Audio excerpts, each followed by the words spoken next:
Traffic crashes claim the lives of more than 43,000 people in this country each year. While most fatalities involve adults, more than one child dies each day in a traffic-related crash.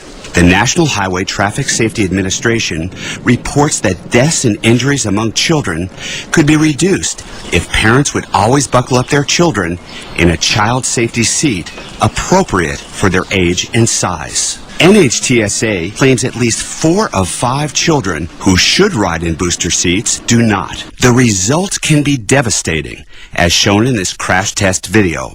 Parents would never think of endangering their children's lives, but all it takes is a split second for the life of an unrestrained child to be silenced.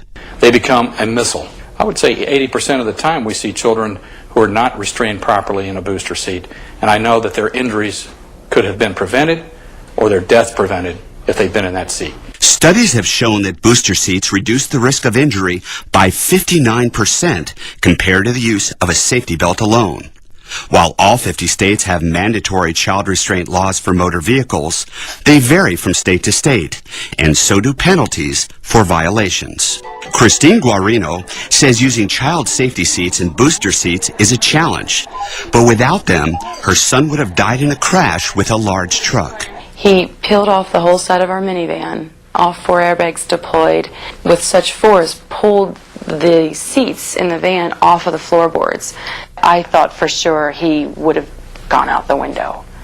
But it's because of the booster seat. It kept him in tight. NHTSA claims seatbelts alone are inappropriate for children under 4'9" because the belts are designed for adults and do not fit children properly.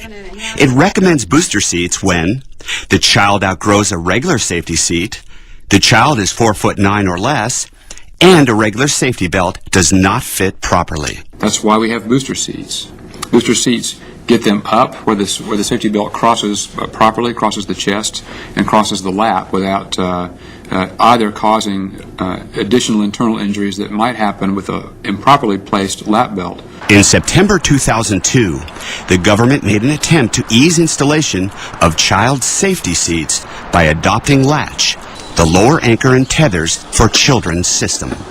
However, even though latch systems were geared for easy installation, the hardware can sometimes be difficult to find or attach.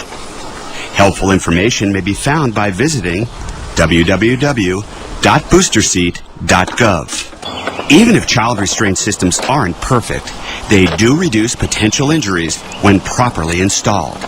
Christine Guarino says even though it's easy to be lax in using restraints because the kids are fussing, that's the time to be a parent. I also tell parents, you're the boss of your child, not your child. You want them to be in a booster seat. You want them to sit in the back seat, not the front. You're the boss, and the car doesn't start until they do it properly. NHTSA's Dr. Runge notes that parents should not graduate their youngsters from infant seats to safety seats to booster seats to regular seat belts too soon. That would compromise safety and lead to disastrous results. This is Rory Fielding for Fast Focus on Child Safety.